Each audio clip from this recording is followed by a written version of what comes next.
Hello అండి, welcome back to my channel. ఎలా ఉన్నారు అందరూ? బాగున్నారా? సో పెళ్ళైన 7 years తర్వాత నేను ఫస్ట్ టైం బెంగళూరులో అయితే రథసప్తం చేసుకుంటున్నాను. ఫస్ట్ టైం అయితే పెళ్ళైన కొత్తలో మా అత్తవారి ఇంట్లో చేసుకున్నాను. మధ్యలో చేసుకున్నానా లేదా అనేది కూడా నాకు క్లారిటీ రావట్లేదు. అండ్ కొన్ని ఇయర్స్ అయితే మాత్రం కరోనా వల్ల ఊర్లో ఉండిపోయాం కాబట్టి మార్నింగ్ సూర్యదేవునికి అయితే టెర్రస్ పైకి వెళ్ళి పూజ చేసుకున్నాను. నెక్స్ట్ ఇంటికి వచ్చిన తర్వాత పాలు అవన్నీ నార్మల్గానే పొంగించుకున్నాను. యాక్చువల్గా ఏంటంటే ఊర్లో ఏంటంటే కింద పిడకలు పెట్టి అలా పొంగిస్తాం కదా, బట్ ఆ ఫెసిలిటీ ఇక్కడ లేదు కాబట్టి ఇలా నేను గ్యాస్ మీద అయితే పొంగించుకున్నాను. వీడియోలో నేను ఎలా పూజ చేసుకున్నాను అనేది మాత్రమే చూపిస్తున్నాను. ఏంటంటే పాలు పొంగించిన తర్వాత ఇంట్లో ఎంతమంది ఉంటే అంతమంది 3 దోశలు అయితే బియ్యం వేస్తాము. కడగకుండా నెయ్యితో శుభ్రం చేసుకొని బియ్యం అయితే వేసుకుంటాము. నెక్స్ట్ సూర్యదేవునికి ఎదురుగా యాక్చువల్గా అయితే బయట గుమ్మ ముందు చేయాలి, లేకపోతే తులసికోట ముందు చేయాలి. బయట ప్లేస్ లేదు కాబట్టి నేను ఇలా ఇంట్లోనే పూజ గది దగ్గర అయితే రథ ముగ్గు వేసుకొని మిగతావన్నీ అయితే రెడీ చేసుకుంటున్నాను. ఏంటంటే నేను పూజకు రెడీ చేస్తుంటే మా వారు రథం అయితే రెడీ చేస్తున్నారు. పెళ్ళైన సంవత్సరం రథసప్తం రోజైనా సరే, శివరాత్రి రోజైనా సరే మనం అయితే నోము అయితే చేసుకుంటాము. చిత్రగుప్తుల నోము చాలామందికి ఐడియా ఉండుంటుంది, బట్ మా సైడ్ అయితే మేము చేసుకుంటాం. పెళ్ళైన కొత్త జంట చిత్రగుప్తుల నోము చేస్తే ఏంటంటే మనం ఏ పూజ చేసినా అర్హులం అనమాట. ఎగ్జాంపుల్ ఇప్పుడు ఇన్లాస్ మన దగ్గర ఉండరు కదా, సో మనం ఏదంటే ఏవైనా పండగలు కానీ, ఏవైనా పూజలు కానీ, నోములు కానీ, వ్రతాలు కానీ చేసుకుంటే అవి మనకి వర్తిస్తాయి అని చెప్పి. ఇవైతే మా సైడ్ సాంప్రదాయం, బట్ అందరికీ ఉందా లేదా అనేది నాకు తెలియదు. బట్ మేము ఇలా నోము చేసుకుంటే ఏంటంటే ఏ పూజ చేసుకున్నా మాకు వర్తిస్తుంది. సో ఇదేంటంటే యాక్చువల్గా పుట్టింటి వాళ్ళు చేపిస్తారు. ఒకవేళ పుట్టింటి వాళ్ళకి వీలు కాకపోతే అత్తింటి వారైనా చేసుకోవచ్చు. రథసప్తం రోజైనా సరే, శివరాత్రి రోజైనా చేసుకోవచ్చు. నేను మాత్రం శివరాత్రికి అయితే చేసుకున్నాను.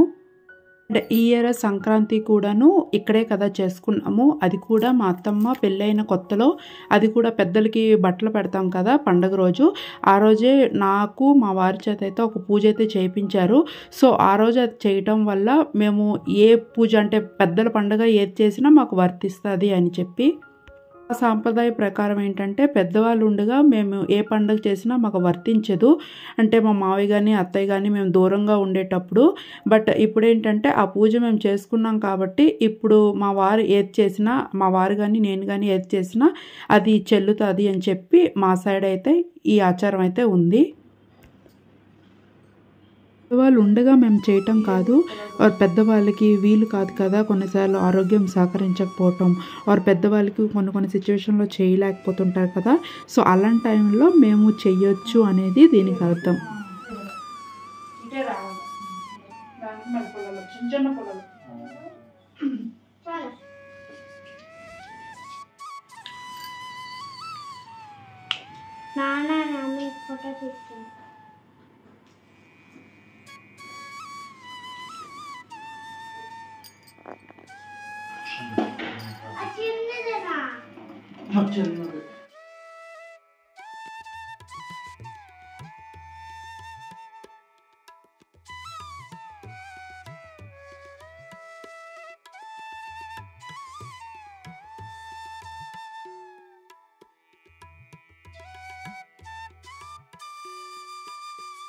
పూజ అందరికీ తెలుసు కాబట్టి నేను ఎక్కువగా ఎక్స్ప్లెయిన్ చేయట్లేదు.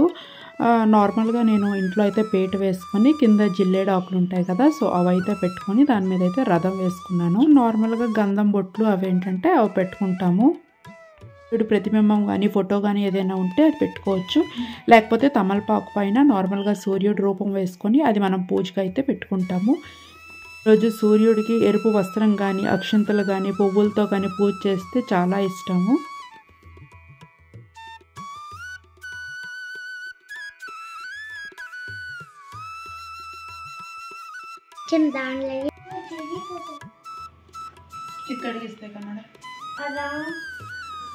రథం అయితే రెడీ చేసి పేట మీద పెట్టుకున్నాను. నెక్స్ట్ వినాయకుడు అయితే రెడీ చేస్తున్నాను. వినాయకుడు పెద్ద సైజు చిన్న సైజు అనేం లేదు, నార్మల్ చిన్న సైజు అయినా మనం చేసుకోవచ్చు. పూజ అయిన తర్వాత వినాయకుడు ఇక్కడ మనకి ఫెసిలిటీ లేదు, కానీ పల్లెటూరులో ఏంటంటే మనం పూజకు చేసిన వినాయకుడు ఏంటంటే మొహానికి కానీ చేతులు కానీ రాసుకొని మనం గంగలో స్నానం చేస్తాం కదా, చెరువులు ఉంటాయి కాబట్టి, సో అది చెరువులో కలిసిపోతుంది. బట్ ఇక్కడ మనకు ఆ ఫెసిలిటీ లేదు కాబట్టి ఏదైనా పళ్ళెంలో కలిపేసి మొక్కలకు కానీ ఆర్ ఎవరైనా తొక్కని చోట్ల అయితే మనం ఆ వినాయకుడిని అయితే అక్కడ పెట్టేస్తాము.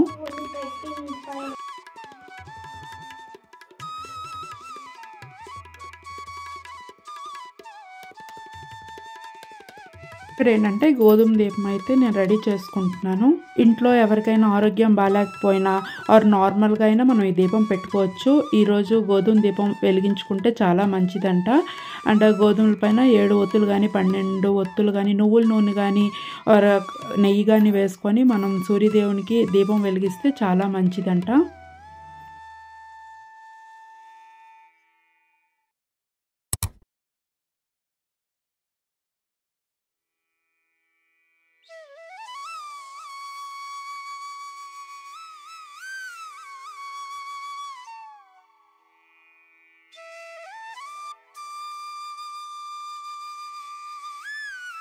నెక్స్ట్ నార్మల్గా మనం దీపాలకి పూజ చేసుకొని వినాయకుడికి పూజ చేసుకొని ముందుగా మనం ఏ పూజ చేసినా, ఈ పూజ అని కాదు ఏ పూజ చేసినా ఫస్ట్ వినాయకుడికి అయితే పూజ చేసుకుంటాము.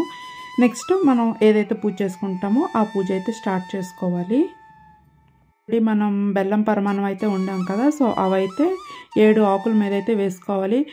చిక్కుడు ఆకులు ఉంటే ఇంకా మంచిది. చిక్కుడు ఆకులు నాకు దొరకలేదు కాబట్టి నేను ఇలా తమలపాకుల పైన వేసుకొని అయితే పూజ చేసుకున్నాను.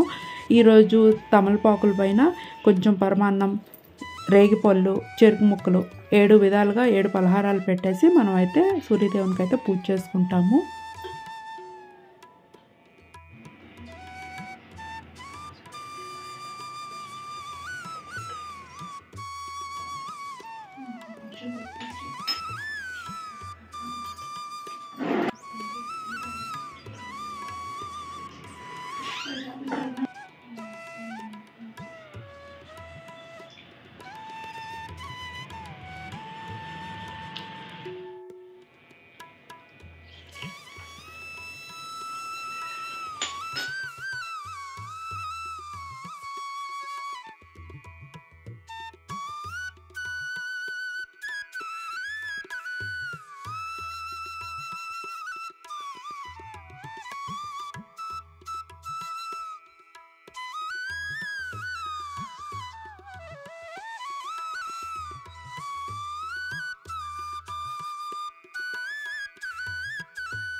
అండ్ పూజకైతే అన్నీ రెడీ చేసి ఇంకా ధూప దీపాలు వెలిగించి ఆదిత్య హృదయం కానీ సూర్యాష్టకం సూర్యమండల స్తోత్రం చదువుకొని పూజ కంప్లీట్ చేసుకుంటాము. కథైనా చదువుకోవచ్చు టైం ఉంటే.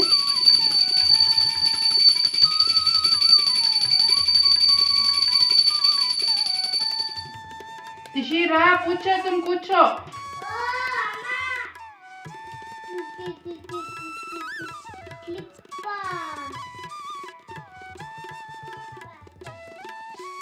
మనం రోజు దేవుడికి ఎలా పూజ చేసుకుంటామో సూర్యుడికి కూడాను ధూపం కానీ దీపం కానీ చూపించి హారతి ఇచ్చి పూజ చేసుకుంటే చాలా మంచిది. ఇంట్లో అందరి ఆరోగ్యం చాలా బాగుంటుంది.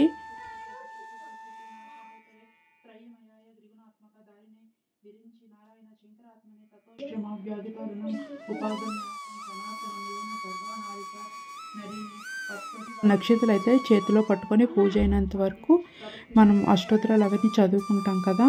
పూజ అయ్యాక అక్షంతలు కొన్ని మనం తల మీద, కొన్ని ఏంటంటే మనం మనీ ఎక్కడ పెట్టుకుంటామో అక్కడ, కొన్ని పిల్లల బుక్స్లో కొంచెం చిన్న క్లాత్లో మూట కట్టేసి అందులో పెట్టుకుంటారు. వాలెట్లో కానీ హ్యాండ్ బ్యాగ్స్లో కానీ పెట్టుకుంటే చాలా మంచిది.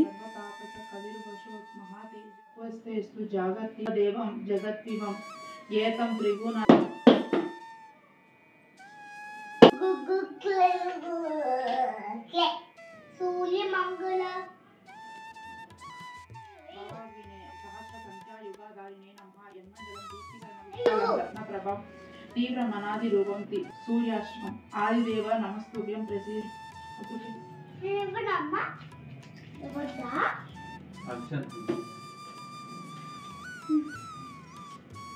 వేసుకోండి తల మీద కొంచెం. వీడియో ఎడిట్ చేస్తున్నప్పుడు చూశాను మా పాప ఎంత అల్లరి చేసిందో అనేది. అండ్ పూజ అయిన తర్వాత కొబ్బరికాయ కొట్టి ఇంకా పూజ అనేది మనం కంప్లీట్ చేసుకుని నైవేద్యాలు అవి మనం స్వీకరించవచ్చు. ఎవరైనా నైబర్స్ ఉంటే ఈ ప్రసాదం ఇస్తే చాలా మంచిది. ఆ రోజు అయితే నాన్ వెజ్ అవి తినకపోవడమే మంచిది. ఇంకా పూజలు చేసిన రోజు నాన్ వెజ్ ఎలాగా తినరు అనుకోండి.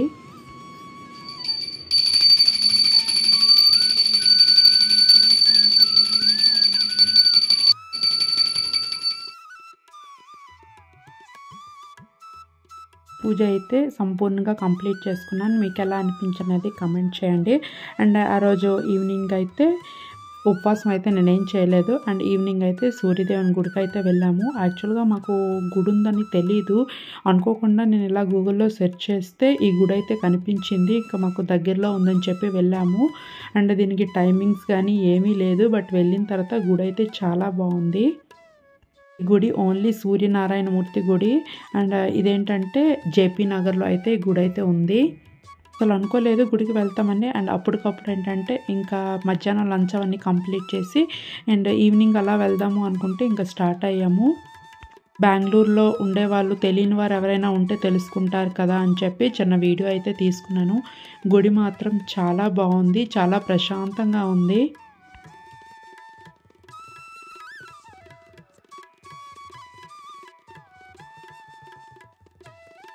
మార్నింగ్ దేవుణ్ణి ఊరేగించినట్టున్నారు. రథం అయితే బయట ఉంది కదా. మేమైతే మార్నింగ్ వెళ్ళలేదు, ఈవినింగ్ 5కి అలా వెళ్ళాము గుడికి అయితే మాత్రం.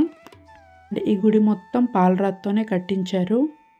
టెంపుల్స్లో ఫొటోస్ కానీ వీడియోస్ కానీ ఏవి అలో ఉండదు కదా.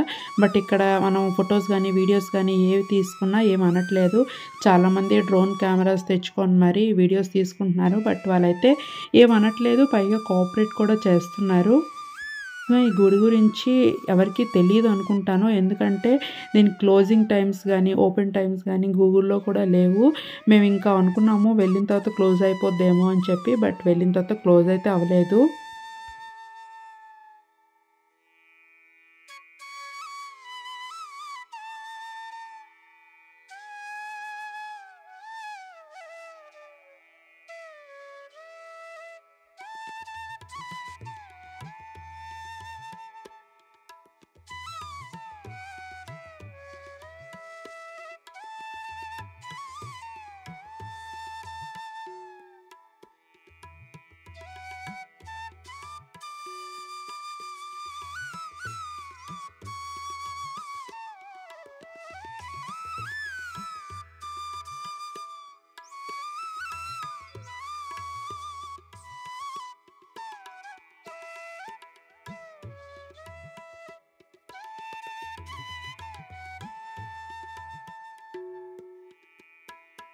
గుడికి 3 వైపులా బ్రహ్మ విష్ణు మహేశ్వరులు అయితే ఉన్నారు. సూర్యనారాయణమూర్తి గుడి వెనుక నవగ్రహాలు అయితే ఉన్నాయి.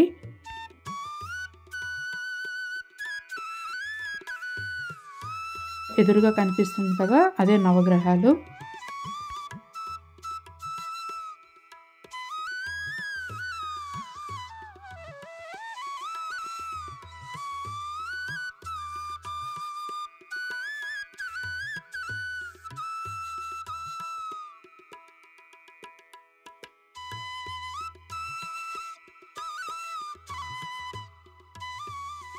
ఇక్కడైతే ఏదో ప్రోగ్రామ్ అయితే జరుగుతుంది.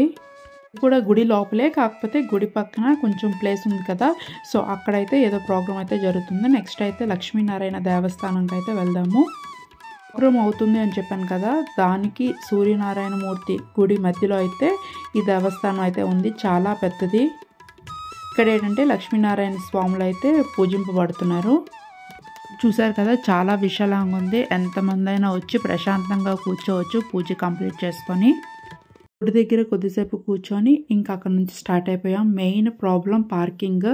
2 lanes పక్కకు వెళ్ళి మనం పార్క్ చేయాల్సి వస్తుంది. ఈ విషయం ఎందుకు చెప్తున్నాను అంటే అక్కడికి వెళ్ళిన తర్వాత ఇబ్బంది పడకూడదు అని చెప్పి.